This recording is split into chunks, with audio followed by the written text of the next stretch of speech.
Good morning, good morning, good morning. Yo, it's 7:42. Been up since like about 4 o'clock. My man Brumman is on the road heading back from a long trip that he been on.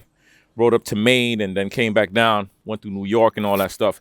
So I'm gonna meet him on the road and escort him back into Georgia. So I'm gonna head down. I'll probably meet up with a couple of other guys, maybe one or two more people. But I figured I'd talk to y'all today about getting ready for winter. You know what I'm saying? Hold on, let me just get my bike set up, started, and then we out of here.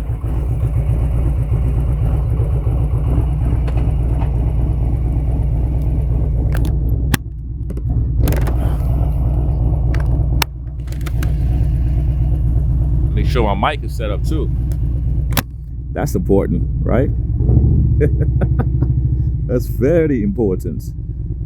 All right, so what I was saying was, so I'm heading out to go and meet up with Brumman right now. And it's always good to just look out for your brothers and, you know what I mean, do those little things because that goes a long way. You know what I'm saying? And this video is not going to be a long one. I just want to talk to y'all about your winter gear. Now, I have a video that pretty much went viral last year. And it was when I was in my house and I stripped down to my damn underwears. And I showed people the gear that I use in the winter, especially when you're riding early morning and nighttime when you're ground pounding and you're going to different locations, different places is cold differently, right? And that day was about 14 to 15 degrees. And a lot of these people was fascinated by the heat gear. But the thing that I noticed was, number one, the smart asses, all the smart asses. Yo, you call 15 degrees cold? Like, bro, yeah, 15 degrees is actually cold on your motorcycle. That's like about a good 8 degrees when you're moving at a certain speed, maybe 6. So when I see people make those dumbass comments, I'm like, yo, are these guys trying to be extra tough? Now, let's keep in mind, I was raised in New York, not born in New York. I was born in Jamaica, but I was raised in New York where it gets freezing out there. And I used to ride my bike dead smack in the winter and with the heat gear or without the heat gear. So for all of y'all who be trying to make fun of people who's riding with heat gear in 15 degrees or 10 degrees, just because your ass live in Alaska or in Germany where it's like 0, -10, don't be trying to make fun of us out here because we try to be little warm and all that stuff. You know what I'm saying? So what if we softies? So what? So another thing I noticed too was, oh man, this dude got rich people outfits. My man, don't ever say no stupid crap like that, because if you're riding a Harley Davidson and you telling me you cannot afford a freaking heat gear, then you need to backtrack your steps. Because last time I checked, a Harley Davidson is not for no poor ass people. Harley Davidsons is expensive as heck. As a matter of fact, Harleys are expensive for no damn reason, because we buy the bikes and we strip them down and buy everything else different for the bike anyway. You damn near pay twice for the bike. So all the guys who I see making those dumb comments about, oh, he rich boy, get out of here. You know what I'm saying? Get out of town. All right, so being that they said all that, let's talk about, for real though, the people who don't have the finances or think they don't have the finances to get heat gear. The heat gear, if you go and try to buy a bunch of heat gear, like, you know what I mean, like the expensive stuff, and you go in the stores and all that, you're gonna end up paying an arm and a leg. That's point blank. I mean, that's just a given, right? But when you are being smart, hold on a second, let me just fix this up. When you're being smart, like me, and you shop like I shop, I promise you, you're gonna be like, damn, it's not as expensive as I thought. You're gonna be like, I could actually afford this, and I could be a part of the rich crowd too. Yeah, you could be a part of the rich crowd. Pay no attention to me as I set my camera up because it drives me nuts.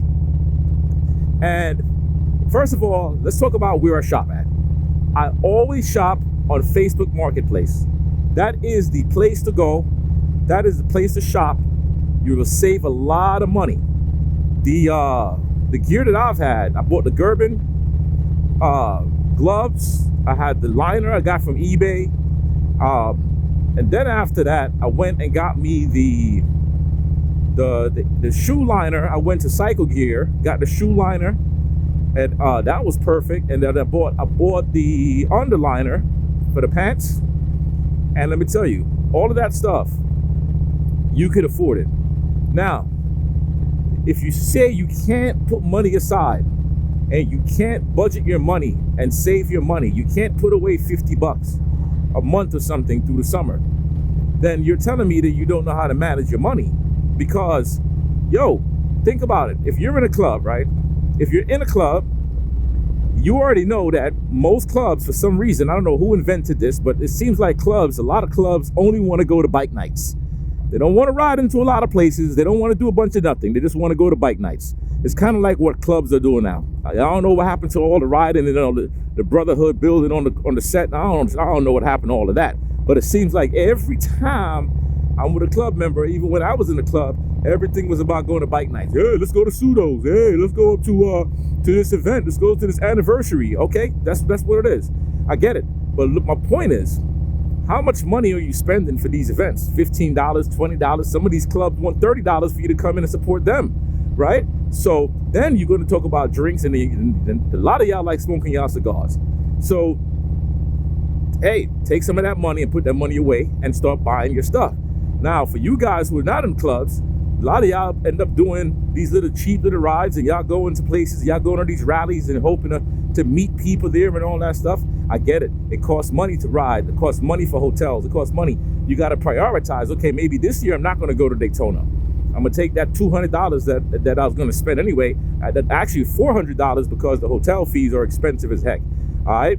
And then maybe another $200 that you're going to spend on food. And then another, $150 or $200 you're going to spend on gas. Do the math, right? So you don't tell me that you cannot afford the heat gear because you're just not prioritizing your money. You see what I'm saying? And I don't know anybody individually. I'm just speaking on the things that I know that many of you are doing. Many of you. Heck, you might say, man, I'm not doing none of that. Well, guess what? What about when you go to the restaurants and you're spending like $40 on some junk food, $40 on processed foods, you do it on a Monday and then next week you do it again. That's $80 that you just spent. So it's just about taking your money and just redirecting your money. That's what it's about, okay? Now, let's say that none of that applies to you and you really are in a pinch, but you have your bike, you want to ride your bike, you're broke, you know what I mean? It's very hard, you're taking care of the family, the bills just keep on adding up and it's getting tough. Well, another cheap way to get acclimated to the winter riding is to just rob somebody. You know what I mean? Rob them, punch them in the face, and take their heat gear. Don't do that. I'm just playing around. Don't do that. Layer up. Just get layers, right? Right now they have winter riding suits. Sedici has a really good one at Cycle Gear, and we're looking at maybe, I think it's about 200 and change. It's the pants and the jacket, maybe 300 and change, but it's the pants and the jacket. And you can go to Cycle Gear, try it on, see the size that fits you, and then go to Facebook Marketplace and find the same size that fits you. Find somebody getting rid of their riding gear. The pants are very, very, very thick, and it cuts out a whole lot of wind. As a matter of fact, I'm going to end up getting that as well and put that in my arsenal. You also got the face mask.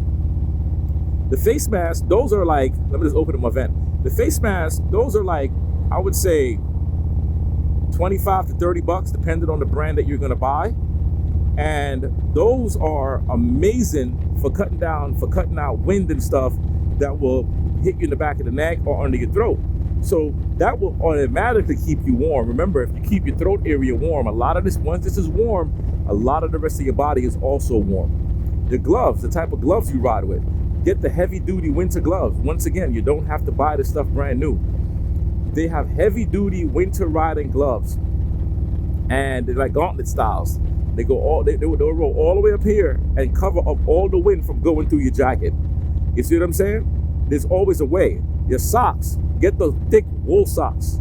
Thick wool socks will keep your feet warm. So there are many different ways. Go through your thrift shops and find some of the thickest gear you can find, and that's just another way to go after it. You know what I'm saying? But don't end up Don't be knocking people and looking at people like myself who got the gear and talk about, oh, that's rich boy, because we all struggle. Well, let me tell you something. If you live in America, let's define rich for a second, because I think a lot of y'all misunderstand rich versus wealthy. If you live in America, right, and you can go into your kitchen and take out at least 6 different meals, your ass is rich. If you have clothing, multiple pairs of sneakers and shoes, your ass is rich. If you have running water, fresh running water, and you can take a shower anytime, or you can drink water without worrying about Ebola or E. coli or any crap like that, you are rich. If you have a motorcycle and a car, maybe 2 motorcycles and 2 cars, you are rich. If you have a house, an apartment with furniture, you are rich. You understand where I'm going with this? So all of y'all, a lot of people talking about they're poor, they're this, they're that. Nope, that just means that you lack management of your money. Same here. Sometimes I lack management of my money and I place it in the wrong spot, and then I end up being broke. Don't judge me because my house is big. A big house just means more bills. A big house don't mean that you're a millionaire. Don't get fooled by that. You see people driving expensive cars and all that. It don't mean that they are doing well. It just means that they have more bills to pay. Now, some of us will manage the money much better, but y'all got to stop thinking about yourselves as broke and poor, because I'm telling you, in America, we're living in this little bubble. When you look at the rest of the world, or even if you look at what some of the other people are going through here in the States, what they're going through. Now, those people are broke. Those people are poor. We got to learn how to count your blessings, man. You got to learn how to be thankful for what you have. You see, when people focus too much on what they don't have, they just start wanting more and more and more. But when you start to focus on what you have and you practice gratitude, then you will start lacking less. You will start to lack less, and you will realize that you are setting yourself up for success once you start doing that. But when you start talking about poor people, this, and I'm poor and I'm broke, and you start spitting those words out into the world, then that's exactly what you will become. As a man thinketh, so shall it be. Now, here's another thing I'm gonna tell y'all, right? Because I'm done with the heat stuff. I'm done. So if you want to end the video now, you can end it, because I'm just going to talk, right? Another beautiful thing about success is you have to make the decision to stop hanging around people who are dragging you down all the time. You got to make the decision to stop being around people who is dragging you down all the time. The people who is talking behind your back, they pretending to be your friend, they pretending to be your brother. You could be in a club, they pretending to be your brother because you guys are wearing the same patch. You could be in a job setting, they pretending to be your brother because you guys share the same cubicle area, and the list goes on and on and on. Start to hang around the people who are above you. Hang around people who is where you want to be. People who are inspirational, that will encourage you, people that will uplift you, not downgrade you. You see what I'm saying? So eliminate the people around you who is no longer valuable to you. And I know it sounds harsh, but this is what life is. Life is harsh. And sometimes we're holding on to friendships that need to be let go. I don't care if somebody saved your life. If that person saved your life 10 years ago, so what? That was 10 years ago. You already paid your respect. Thank you very much. But once that person starts becoming toxic, you remove that toxicity away from your life. This is where mental clarity takes place. Mental depression begins to take place based on events that took place.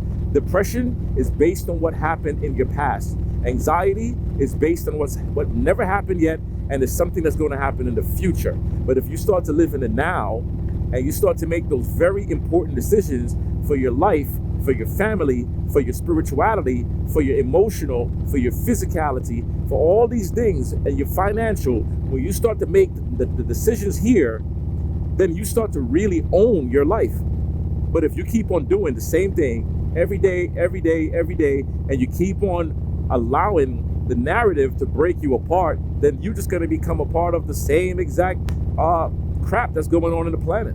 You're not going to be anything extraordinary. You're going to be ordinary. You're going to be a daily visual dolly, because that's how the government wants you to be, dollies. They want you to be dolls so they can take you and bend you and twist you and do all this stuff. and make them know, make them understand, hey, they know that you are nothing but a pawn. And that's just fact. You see, I'm speaking to you from experience. I've let go of all of that. I've let go of everything that breaks me down. Not everything, because I'm still a human being. There's always going to be something that's going to break me down. But check this out. If I want to get a stronger chest, okay? Am I going to get a stronger chest by walking 20 miles every day? No. I might get a stronger heart that's in my chest. I'm not going to get a stronger chest. That means I'm going to have to do not only push-ups, I'm going to have to slow the reps down. I'm going to have to push my muscles more. Then I'm going to have to do bench presses and chest flies, and I'm going to have to go heavier because I need to break my comfort zone, right? Well, the same thing goes for your life. You have to be able to add surpluses in your life and minuses in your life if you want to get better and stronger in everything that you're doing. So I'm going to go back to the heat gear. With the heat gear, like I said, if you're riding a motorcycle and if you're spending money on drinks and foods and all that stuff, if you put the money aside the right way, you will be able to get yourself any type of heat gear you want to get, because you're now getting more smarter with your money and you're now thinking like a rich individual. You see, wealthy people, they can buy anything they want at any given time. That's wealthy people. This is like my personal friend, Stephen Cohen. Look him up, right? Dr. Mehmet Oz, my personal friend. Look him up. Oprah. These people are rich. No, wealthy. I'm sorry. They're wealthy. They can go and buy anything at any time. Their entire family is set for the rest of their life. They never have to worry. Stephen Cohen, I believe now he's about $17.5 billion. The dude's money make Oprah's money look like my money, like nothing. You feel me? So eradicate the ideology of poor. You see, poor is a very low frequency. You're vibrating at a low frequency that's never going to impact you in a positive way. You have to start to remove the low frequency words like I wish, I think, I'm not sure, I'm suppressed, I'm oppressed, I'm depressed. You put those words into your life every day, whether it's verbally out physically or something mentally. You're feeding your subconscious that. And if you start to break yourself away from the subconscious mind like that and start to develop the muscles, the subconscious muscles, then you will start to notice a superb difference in the heightening of the frequency of your spiritual self. Once you do that, I promise you, you're going to see a big difference. When I lived in the Bronx, I was around nothing but thug members, right? Gang members. I was around a whole lot of different people, but a lot of these guys were also amazing people. You see, people who never grew up in the hood, they think that everybody who's a gang member or everybody who sells drugs is just the worst people in the world. No, everybody has things that they do that harms the planet. We all do. But the more I started looking around, I'm saying, I don't want to be around this no more. I don't want to be around that. I had to cut certain friends. I had to cut my circle a bit because I had a pretty big circle. And my big circle was good because, hey, if I got into a problem, I had a circle to come to my needs. But guess what? I never got into problems like that. So that circle was not relevant to me because I'm not a person that get into issues.